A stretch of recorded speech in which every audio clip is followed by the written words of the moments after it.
Chegou lá, Marcos 10, 17, o seu pastor, ele falou aqui, o pastor auxiliar, né, aqui na igreja, líder dos jovens, ele falou algo interessante, que quando nós ofertamos ao Senhor, nós estamos dizimando ao Senhor, nós estamos dizendo a Ele que Ele é mais importante do que o dinheiro, não é assim?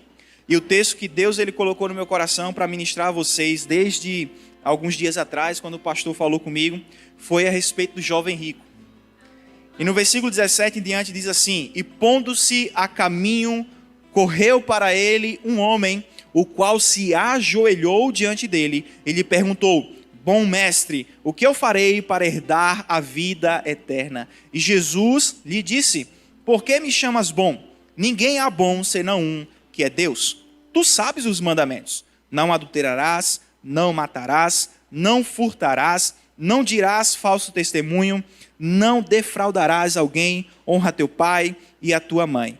Ele, porém, respondendo, lhe disse: mestre, tudo isso tenho guardado desde a minha mocidade. E Jesus, olhando para ele, o amou e lhe disse: falta-te uma coisa, vai, vende tudo o que tens e dá aos pobres, e terás um tesouro aonde? No céu. E vem, toma a tua cruz e me segue. Mas ele, pesaroso, triste, angustiado desta palavra, retirou-se, porque possuía muitas propriedades. Pega a sua Bíblia e diga assim: essa é a minha Bíblia. Eu sou o que ela diz que eu sou. Eu tenho o que ela diz que eu tenho. Eu posso o que ela diz que eu posso. Nessa noite serei ensinado pela palavra de Deus. E corajosamente eu declaro que a minha mente está alerta. E o meu coração está receptivo. Agora bem forte: e eu nunca mais serei o mesmo. Amém, em nome de Jesus. Uau, Deus é bom, irmãos. Aleluia. Eu estive esses dias, desde que o pastor falou comigo, o que eu vou falar para os jovens dessa igreja, Pai? O que é que o Senhor quer comunicar a essa juventude nessa noite, por esse tempo, através da minha vida, Pai? Sabe, irmãos, eu tenho muitas ministrações prontas. Eu tenho um caderninho, eu tenho aqui no celular também. Um dia eu chego no nível do tablet. Mas eu tenho muitas mensagens prontas. Mas sempre eu procuro ao Senhor para saber o que Ele quer falar. Exatamente, especificamente. E Deus, Ele me traz novas mensagens. Amém? A Bíblia, irmãos, sempre que você lê com o coração aberto, conectado com o Senhor, aberto para receber coisas novas do Espírito Santo, a Bíblia sempre vai mostrar algo novo para você, naquele mesmo texto que você já leu 15 vezes, 20, 30, 100 vezes. Sempre tem algo novo para a nossa vida, a palavra. Porque, irmãos, não existe esse versículo que a palavra se renova, mas a palavra é eterna. A palavra é eterna. E sabe, o Senhor é uma fonte inesgotável. Amém? E meditando nesse texto que o Senhor colocou no meu coração, eu pensei: uau, sabe, este homem que chegou até Jesus, ele era um jovem. Se você ler Mateus 19, lá está escrito que este homem era um jovem. Um jovem que chegou diante de Jesus e a primeira coisa que ele fez foi se ajoelhar.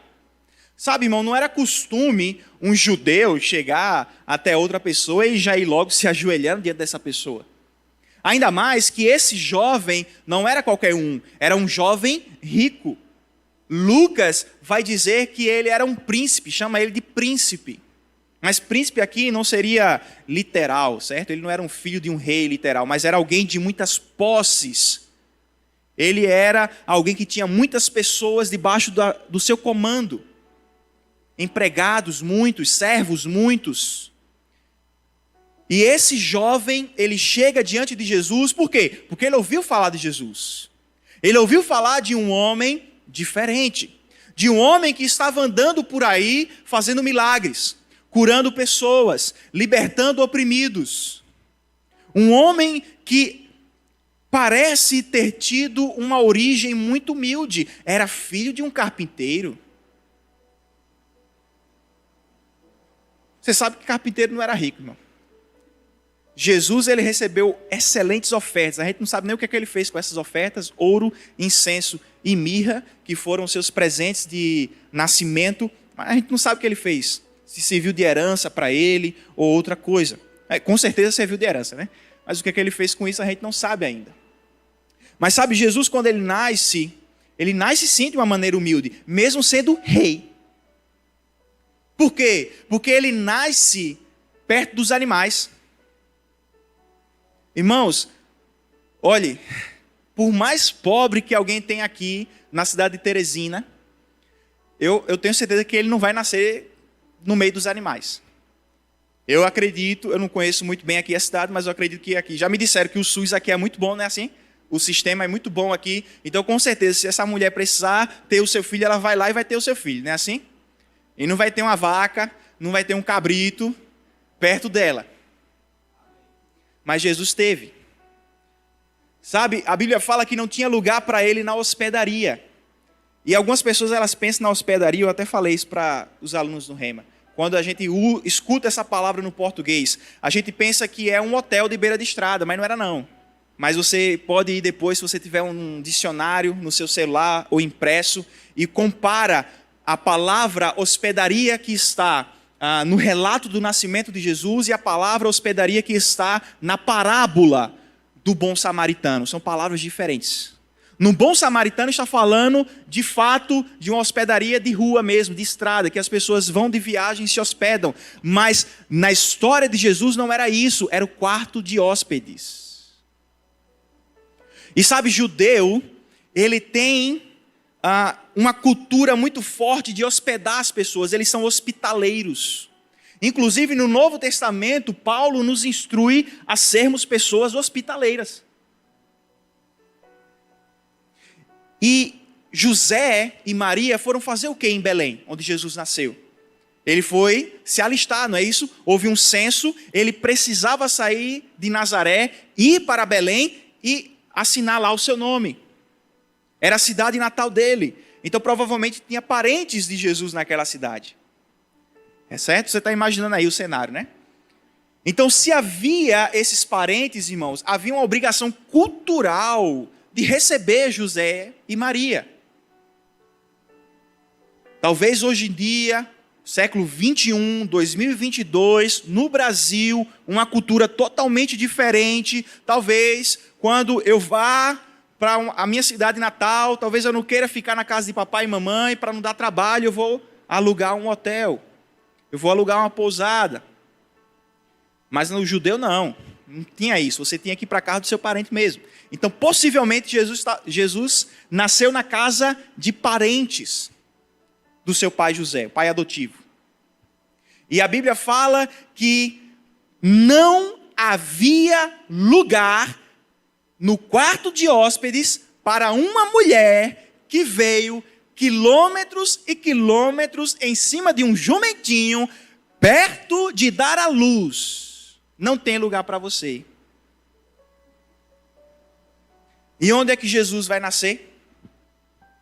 Jesus, a Bíblia fala que quando ele nasce, ele é colocado dentro de uma manjedoura. E o que é uma manjedoura, irmão? É o lugar onde bota a comida do bicho. E onde ficava a manjedoura? Dentro de casa, na sala. Porque havia uma parte da casa que é onde ficavam os animais. Jesus não nasceu dentro de um celeiro não, viu? Dentro de uma caverna, que tem uns filmes aí que bota Jesus dentro da caverna nascendo, né?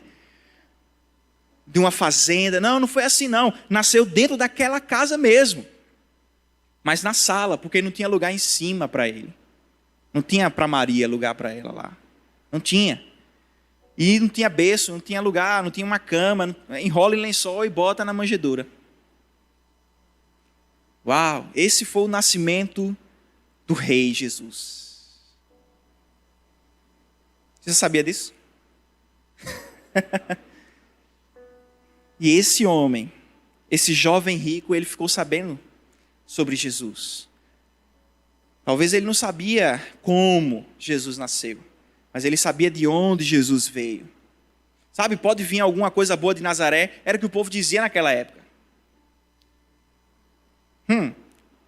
Jesus era chamado Nazareno, porque ele cresceu, boa parte da vida dele foi em Nazaré. E esse homem se ajoelha diante de Jesus. Esse ajoelhar-se diante de Jesus, irmãos, me mostra que havia uma ânsia no seu coração. Porque, como eu já lhe expliquei, não era costume fazer isso. Havia um desejo no seu coração, algo que o inquietava. E olha, no versículo 17, ele diz: bom mestre, o que eu farei para herdar a vida eterna? Ele queria saber como ser salvo. Ele queria saber como ganhar a vida eterna. E ele sabia que só Jesus podia responder isso a ele, de forma satisfatória. E Jesus diz: você cumpre, você sabe, aliás, os mandamentos. Não é? Deixa eu ler aqui de novo. No versículo 19, tu sabes os mandamentos: não adultere, não mate, não furte, não diga falso testemunho, não defraude alguém, honra o teu pai e a tua mãe. Ele está resumindo o decálogo, os 10 mandamentos, nesses 6. Havia um mandamento, irmãos, que sobrepujava todos os outros. E alguém perguntou a Jesus: qual é o maior de todos os mandamentos? O que é que ele disse? Ame a Deus de todo o teu coração, com toda a tua força, com toda a tua alma. Semelhante a esse, ame o teu próximo como a ti mesmo. Mas você vê que ele não cita amar a Deus sobre todas as coisas no versículo 19. Aí vem a resposta dele, do jovem rico: isso aí que o Senhor listou, eu já faço. Aí então, Jesus, olhando para ele, a Bíblia fala que Jesus o amou. Sabe, esse jovem rico, ele não estava sendo hipócrita com Jesus. Ele estava sendo verdadeiro com Jesus. É por isso que Jesus não deu um corte nele. Porque quando pessoas hipócritas iam falar com Jesus, ele falava com uma certa dureza. Às vezes ele até chegou a chamá-los raça de víbora, raposa, filho do diabo. Só assim, no carinho. Mas veja a forma como Jesus responde àquela atitude. Jesus o amou, Jesus teve compaixão por ele e diz: rapaz, só está faltando uma coisa. O que é? Vai, vende tudo que você tem e dá aos pobres. Assim você vai ter um tesouro no céu. Depois disso, vem após mim, pega a tua cruz e me segue. Por quê, irmãos? Será que Jesus é contra a riqueza? Não, Jesus criou a riqueza. O problema era justamente esse, porque o jovem rico, ele queria a riqueza, a criação, e ele estava rejeitando o Criador, porque ele ficou tão triste com aquela palavra de Jesus, que ele foi embora. Jesus, ele estava curando aquele homem. Ele queria remover do coração daquele homem um ídolo, chamado Mamon. Riqueza. Havia um demônio no altar do coração daquele homem. Linguagem figurada, certo? Ele não estava possuído, tá? Mas esse demônio chamado Mamon, as riquezas, ele estava idolatrando isso. E o que é uma idolatria? Uma idolatria é qualquer coisa que ocupa o lugar que é só de Deus. Só de Jesus. Uma idolatria, irmãos, podem ser objetos, podem ser pessoas, podem ser ideias. E se isso está acima de Deus, acima das Escrituras, é um ídolo. Isso precisa ser rejeitado, descartado da nossa vida. Eu vou traduzir de uma outra maneira. Esse homem amou mais ao mundo do que o Deus que criou o mundo. Ele amou mais a criação do que o Criador. Ele amou mais o ouro e a prata do que aquele que é dono do ouro e da prata. Mas deixa eu te falar a respeito do que está escrito em Tiago 4, versículo 4. Ali está escrito: não sabeis vós que a amizade do mundo é inimizade contra Deus? Portanto, qualquer que quiser ser amigo do mundo, constitui-se inimigo de Deus. Existem inimigos de Deus? Está aqui escrito. Aquele que ama o mundo, que deseja o mundo, que quer ser amigo das coisas do mundo, é inimigo de Deus. Não tem nem meio termo aqui, irmão. Mateus 6, versículo 24, Jesus falando: ninguém pode servir a dois senhores, porque ou há de odiar um e amar o outro, ou se dedicará a um e desprezará o outro. Não podeis servir a Deus e a Mamon ao mesmo tempo. Nós não podemos servir as riquezas, as coisas desse mundo. São essas coisas que nos servem. E nós servimos a Deus. Aleluia. E sabe, essa história do jovem rico, de Marcos 10, me faz pensar, e se Cristo pedir a nós tudo o que nós temos, nós daremos a Ele? Cristo, aliás, o Pai, né, pediu aquilo que havia de mais precioso para Abraão: me dá o teu filho. Abraão não tinha filhos com a sua esposa Sara. Passou anos, ela era estéril, ela não conseguia engravidar. Deus fez promessas a respeito dela ter um filho. Quando o filho chegou, e chegou a uma certa idade, ele desfrutou da bênção, ele desfrutou do milagre, ele estava alegre. Aí vem Deus e diz: me dá o que eu te dei. E o que Abraão fez? Deu. Não, mas ele ficou vivo. Eu sei que ele ficou vivo. Isaac ficou vivo, mas ele deu Isaac, irmão. Aleluia, mas veja que sabedoria de Abraão. Quando o seu filho olha para o lado e vê a lenha, vê o fogo, vê a faca, ele olha para o pai e diz: pai, cadê o cordeiro? Qual é a resposta dele para o seu filho?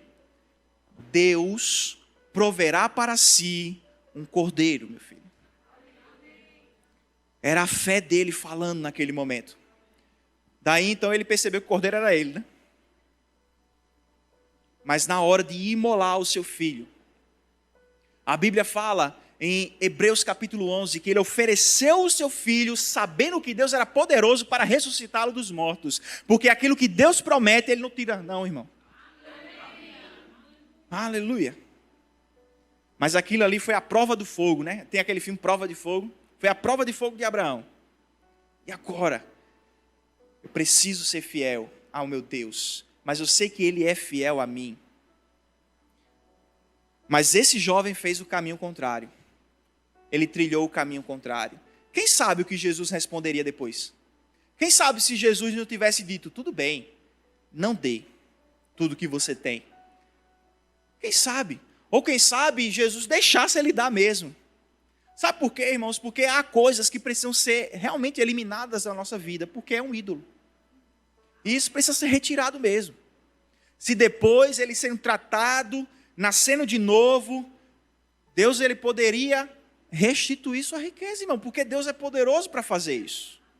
Mas esse homem, eu e você, a gente nunca vai saber o que poderia ter acontecido com ele. Só Deus sabe o que poderia ter acontecido com ele se ele tivesse obedecido Jesus. Mas ele preferiu ir embora. Mas deixa eu te falar de um outro jovem rico. Só que dessa vez lá no Antigo Testamento, bem conhecido, Davi. Sabe, Davi ele também teve uma origem humilde. Ele cuidava das ovelhas do seu pai. O pai dele, Jessé, teve 9 filhos, 7 homens, 2 mulheres. Davi não era o mais novo, porque tinha uma menina mais nova ainda. Teve uma menina depois dele, tá? Mas Davi foi o penúltimo filho, tá? E aí, irmãos, passam-se 7 pessoas na frente de Jessé. Porque de Samuel. Porque Samuel estava na casa de Jessé para escolher o novo rei de Israel. Mas desses 7, tinha uma menina ali, que era a menina mais velha de Jessé, que era mais velha do que Davi. Quando se passaram os 6 homens mais velhos, Davi não estava ali, porque Davi estava apacentando as ovelhas. Samuel pensou: não, então vou passar uma menina, porque nenhum dos meninos prestou, vou passar a menina. E aí Samuel pergunta: mas tu não tem nenhum homem mais não? Porque ele foi atrás de um rei, de um homem para ser rei.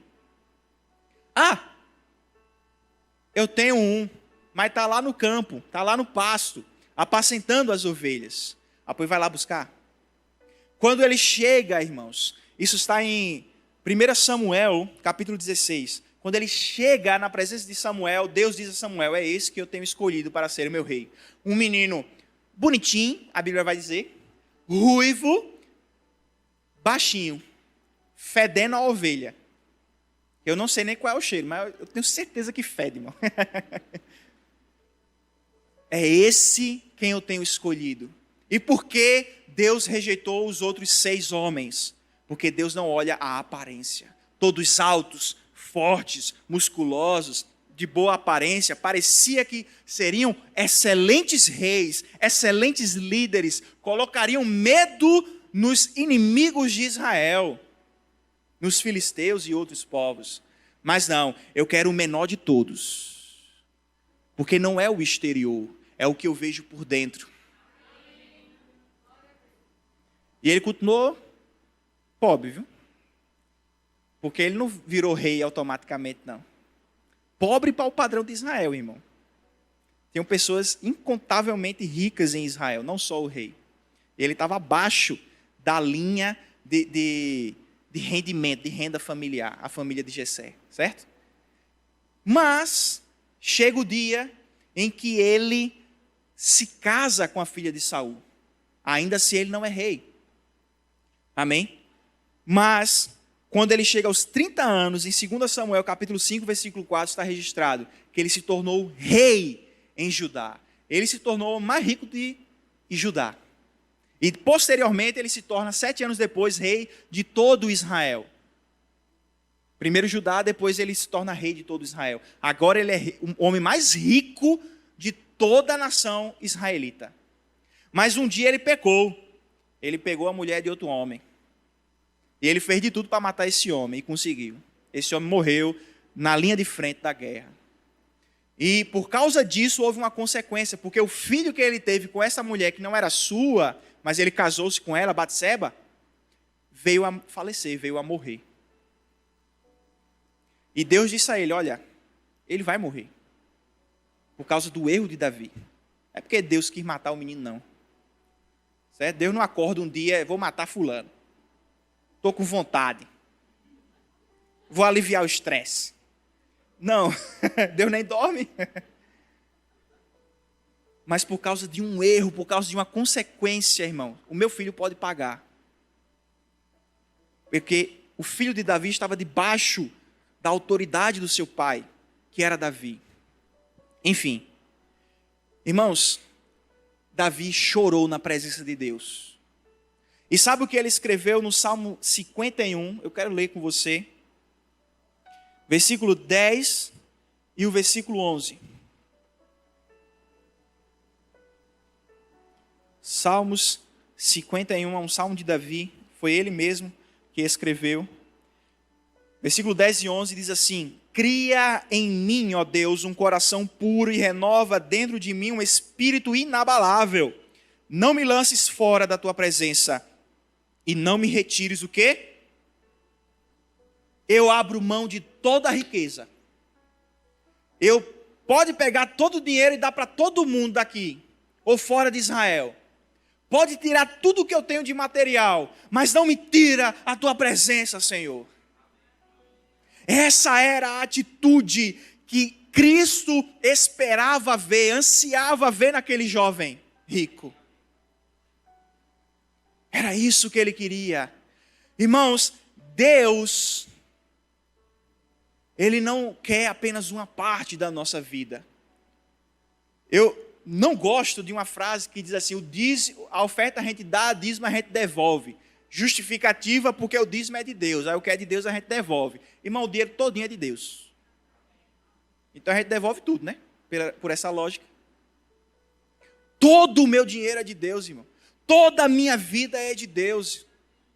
Se Ele disser a mim: vai daqui para acolá, a minha vida pertence a Ele, a minha vida está nas suas mãos. Aleluia! E eu preciso seguir a vontade de Deus para a minha vida, irmãos. Assim deve ser conosco. Não vai faltar, irmão. Aleluia. E se doer, sabe, Paulo tinha um espinho na carne, por 3 vezes ele orou ao Senhor e o Senhor disse: a minha graça te basta. Confia na minha graça, ela te basta. Momento de dor todo mundo vai ter, irmão, dentro da igreja e fora da igreja. Eu prefiro estar dentro da igreja, porque pelo menos aqui eu tenho um socorro bem presente. Eu tenho um alívio. Eu tenho alguém que me direciona para sair dessa dor. Aleluia. E sabe de uma coisa?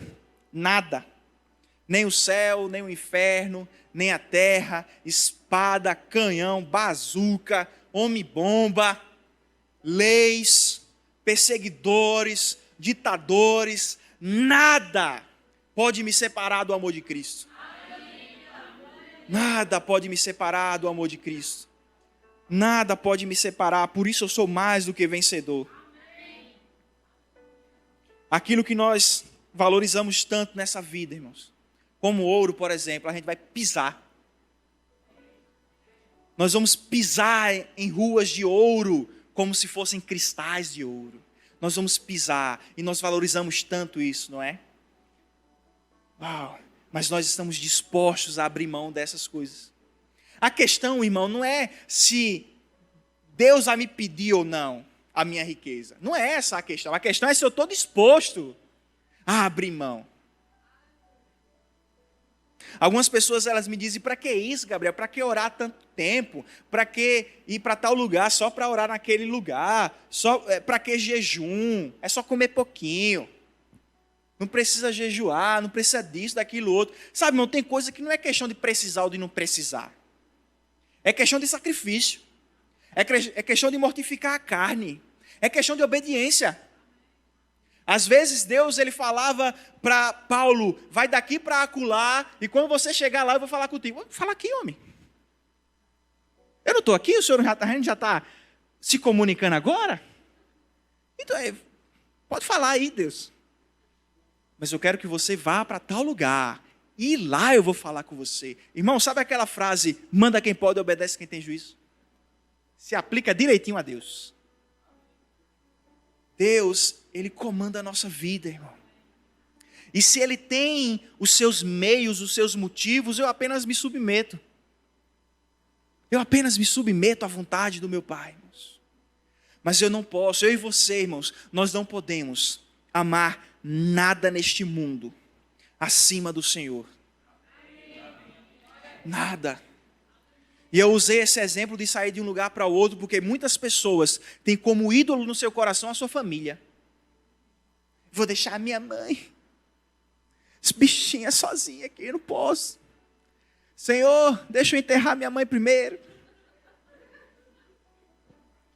Eu amo tanto a minha cidade, Teresina, linda, maravilhosa. O pastor veio de onde mesmo? Fortaleza, irmão. Você amava Fortaleza? A cidade, né, gosta do povo de lá, mas veio para cá. Pastor Bud veio dos Estados Unidos para o Brasil, sem saber falar português direito. Acho que não sabia falar praticamente nada. Ele e Mamadinha também. E se Deus pedir para você ir daqui para lá, você vai? Para a China, para o Congo, para a Inglaterra, Coreia. A gente joga a moeda e vê se é do norte ou do sul. Aleluia, irmãos. A nossa vida pertence a Deus. Acredito que ontem, acho que hoje mesmo, conversando com o pastor de vocês, da igreja, aqui, né, local, e ele dizendo: rapaz, Paulo, ele recebeu uma profecia de alguém que disse que ele ia sofrer em tal lugar, ele ia ser perseguido, ele ia ser preso, ele ia ser morto. E qual foi a resposta de Paulo? Eu estou pronto, rapaz. Eu estou pronto. Se for necessário morrer, eu estou pronto, rapaz. Aleluia. Sabe, se Deus ele abrisse um convite só para você, especial, abrisse uma porta, só você, não é a terra toda, é só você, para ir agora morar no céu, você ia? Eu não estou nem falando de perseguição, irmão. Estou falando de uma porta que você só vai atravessar a porta. Agora você não volta mais. Você já vai estar lá no céu. Será que eu e você iríamos? Ou nós estamos tão presos às coisas aqui da terra que a gente não quer ir? Não, Jesus, porque não é o tempo. Eu dizendo para o dono do tempo que não é o tempo. Deus sabe, irmãos, o modo, o meio e o tempo. Aleluia. Não devemos amar essa vida, irmãos. Eu vejo muitos jovens, esse mundo, né? Eu vejo muitos jovens se familiarizando com as coisas do mundo, com a desculpa de querer ser luz lá. Eu vou te dizer uma coisa, quando a luz acende, treva desaparece. O máximo que você vai ter é sombra, que é a treva fugindo. Não tem para onde, irmãos. Não se preocupe não estou falando de estilo, de coisas, desde que não seja pecado, desde que não envergonhe o evangelho. Eu não estou falando de estilo. Porque tem gente também que, esse aqui é meu estilo. Não só está passando vergonha, como está envergonhando o evangelho. Sensualidade não é estilo, não. Sensualidade não é estilo, não, irmão. Esqueça isso aí. Gostei do cabelo da irmã ali. Ali é estilo, irmão. Como é o nome da irmã? Emanuela? Emanuele. Pronto, aí, cabelo legal. Estilo, isso é estilo. Sensualidade não é estilo, não, irmão.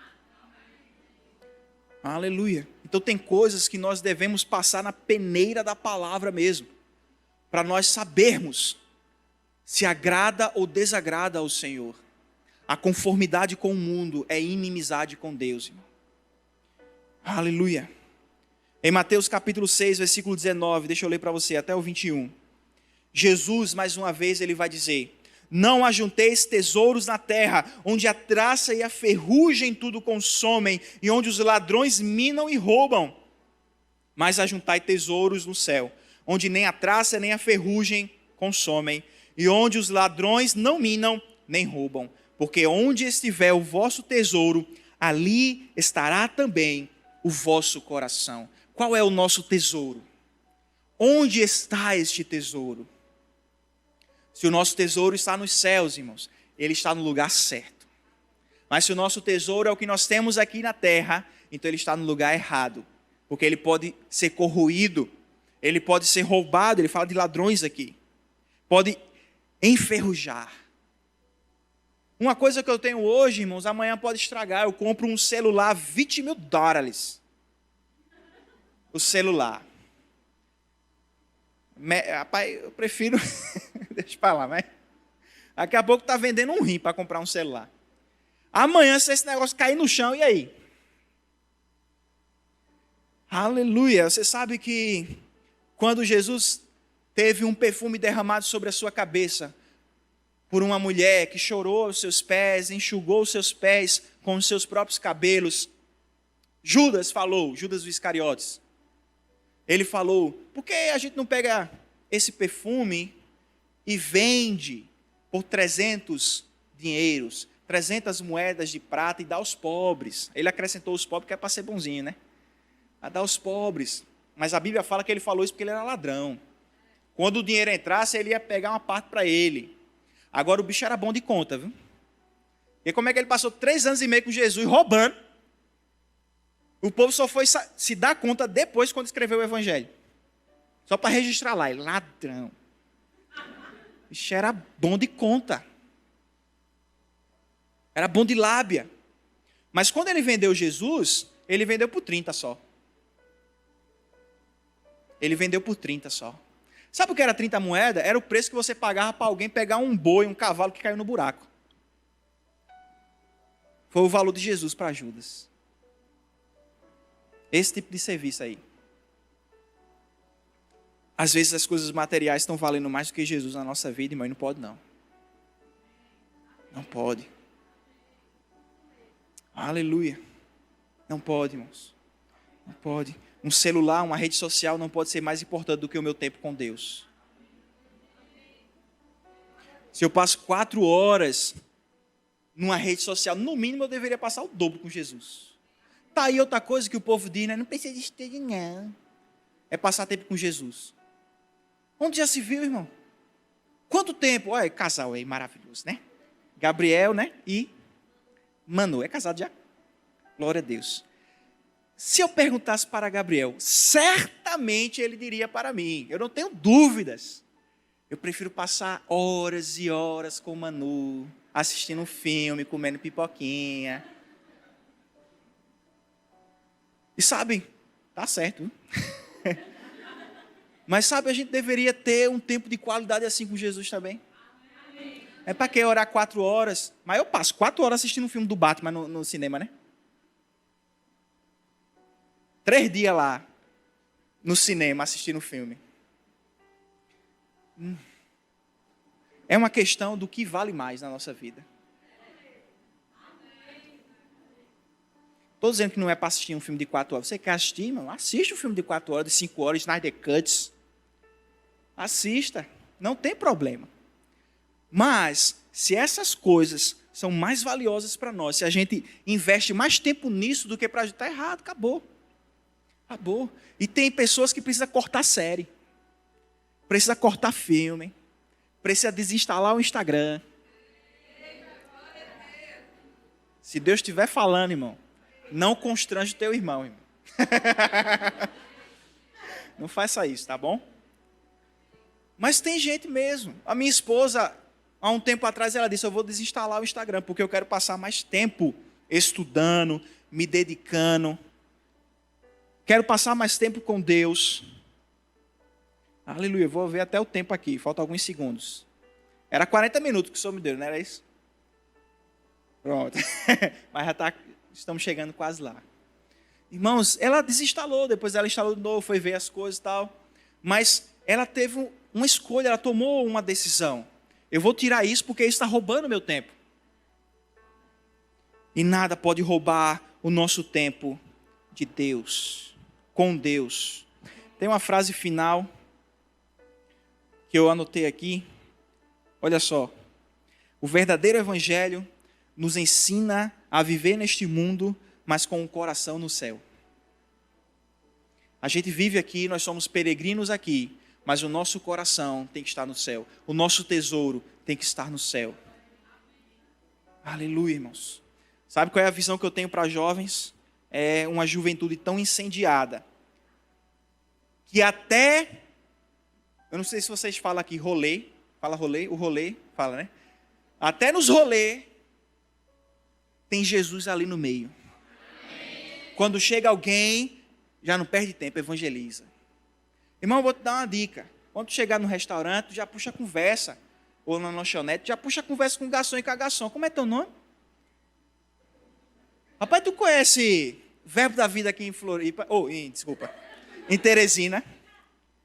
Tu conhece. Já ali, ó. Se ele não conhecia, agora vai conhecer. Ali você já gerou uma conexão, mínima que seja. E você pode falar, irmãos.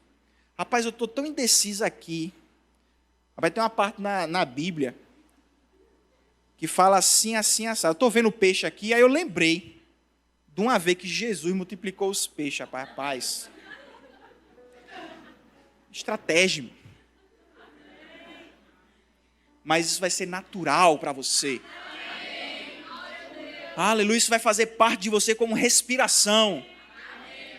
Você nem percebe que está respirando. E você está exalando Jesus ali. Comunicando, compartilhando. Não vai ser mecânico. E você vai transformar vidas. Essa é a pergunta que eu deixo para nós refletirmos nessa noite, irmãos. Onde está o nosso coração?